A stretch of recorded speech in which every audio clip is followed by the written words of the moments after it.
The devastating wildfires that ravaged Los Angeles in early January 2025 left a trail of destruction and despair in their wake. Homes were reduced to ashes, lives were tragically lost. Amidst the chaos and heartbreak, a glimmer of hope emerged. Prince Harry and Meghan Markle, the Duke and Duchess of Sussex, made a surprise visit to the devastated region, their mission to offer support and solace to those affected by the disaster. On January 10th, the couple toured various wildfire zones, including a relief site in Pasadena, run by World Central Kitchen. They spoke with volunteers, offering words of encouragement and gratitude for their tireless efforts.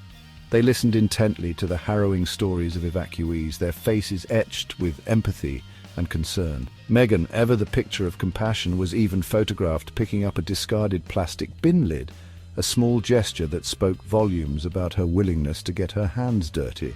If we had looked at her, I maybe would have assumed that she was Hispanic. No one would have ever guessed that she was Black. It was never relevant to where she wanted to be in her career. And the first time that you find that Meghan mentions her Blackness is when she wants to get out of the royal family. Even at the wedding, the only Black people she had were billionaires that she wanted to be on their shows. She had Oprah and she had Gayle King and she had her mother, who is partially Black. But Meghan Markle didn't have any of her Black family members at her wedding. This is a woman that was escaping her Blackness throughout her entire life until she realized that it could be used to her advantage. And I find that to be despicably racist.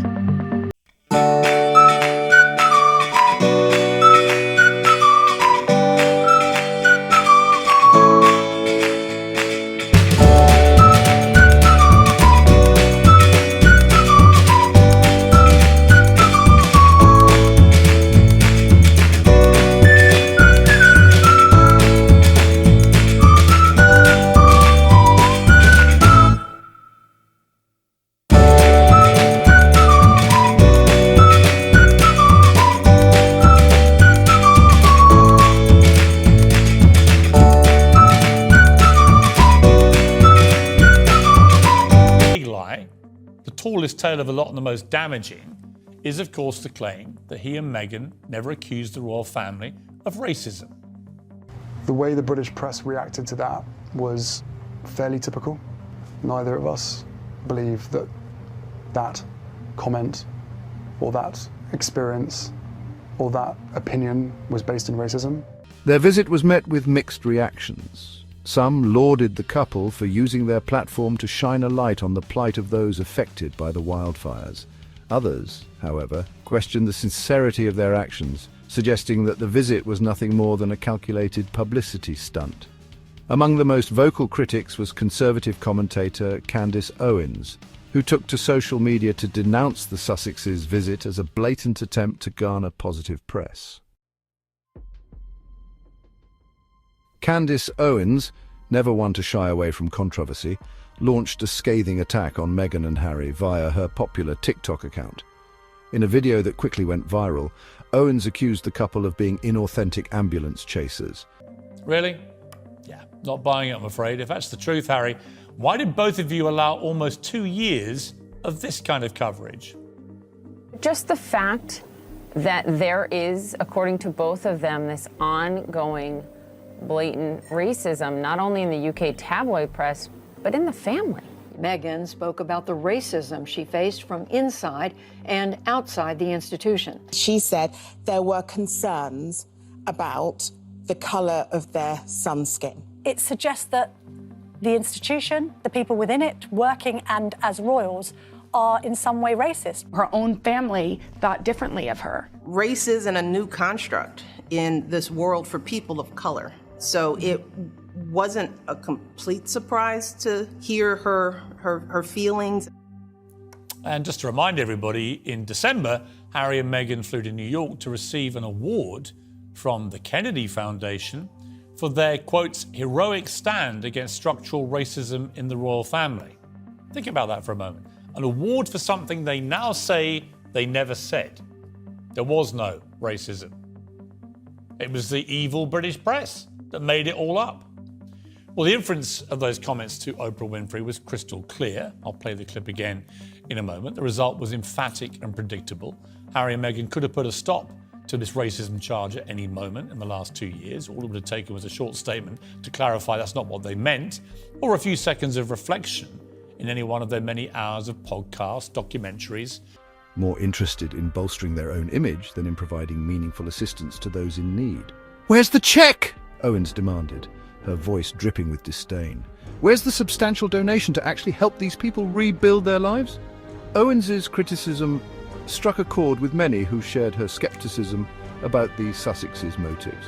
The couple's decision to step down as senior royals in 2020, coupled with their subsequent move to California and lucrative media deals, had alienated a significant portion of the British public. For some, their wildfire visit smacked of hypocrisy, a desperate attempt to rehabilitate their tarnished image and curry favor with the American public. Owens went on to criticize Meghan's decision to postpone the launch of her highly anticipated Netflix show With Love, Meghan, in light of the wildfires. The show, originally slated to premiere in January, was pushed back to March, a move that Owens deemed tone-deaf and indicative of the Duchess's disconnect from the suffering of ordinary people. She can't even be bothered to delay her precious Netflix show for a few more weeks. Owens scoffed. It's clear where her priorities lie. Despite Owens's scathing critique, not everyone shared her negative view of the Sussexes' wildfire visit. Pasadena Mayor Victor Gordo, who met with the couple during their tour of the relief site, praised them for their genuine compassion and willingness to listen. And multiple television interviews, but they didn't, did they?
Their presence brought a much-needed boost to the spirits of our first responders and volunteers, Gordo said in a statement. They took the time to really connect with people, to hear their stories, and to offer words of comfort and encouragement. Gordo's sentiments were echoed by many on social media, who defended the Sussexes' right to show their support for those affected by the wildfires. Why are people so quick to criticize? One Twitter user asked. They didn't have to do this, at least they're doing something. Others pointed out that even small gestures of kindness can make a difference in times of crisis, and that the Sussexes' visit likely brought a glimmer of hope to those struggling to cope with the aftermath of the disaster. However, the criticism from Owens and others like Meghan Kelly, who called the couple absolute cretins, highlighted the deep divisions that continue to plague the Sussexes' public image. Their decision to step back from royal life and forge their own path has been met with a mixture of admiration and scorn, and their every move is subject to intense scrutiny. The wildfire visit, while well-intentioned, seemed to only amplify these existing divisions, further solidifying the Sussexes' status as one of the most polarizing couples in the world. The Sussexes' experience in California mirrors the intense scrutiny they faced during their time as senior royals in the UK. Their every move was dissected in the British tabloids. Their relationships with other members of the royal family were subject to endless speculation, and their personal lives were laid bare for the world to judge. The relentless pressure and negative attention took a toll on the couple's mental health. ultimately contributing to their decision to step back from royal life. Despite their move to California, the Sussexes have been unable to escape the glare of the spotlight. Their lucrative media deals, their outspoken views on social justice issues, and their ongoing legal battles with the British tabloids have ensured that they remain firmly in the public eye. The wildfire visit, while undoubtedly motivated by a desire to help, has once again thrust them into the center of a media storm, highlighting the challenges they continue to face as they navigate their new lives outside the constraints of the royal family. As the Sussexes look to the future, they will undoubtedly face continued scrutiny and criticism. Their postponed Netflix show with Love Meghan is sure to generate headlines upon its release in March, and their every move will be analyzed for any perceived missteps. Whether they can successfully navigate the treacherous waters of public life and carve out a meaningful role for themselves outside the confines of the royal family remains to be seen. One thing is certain, the world will be watching,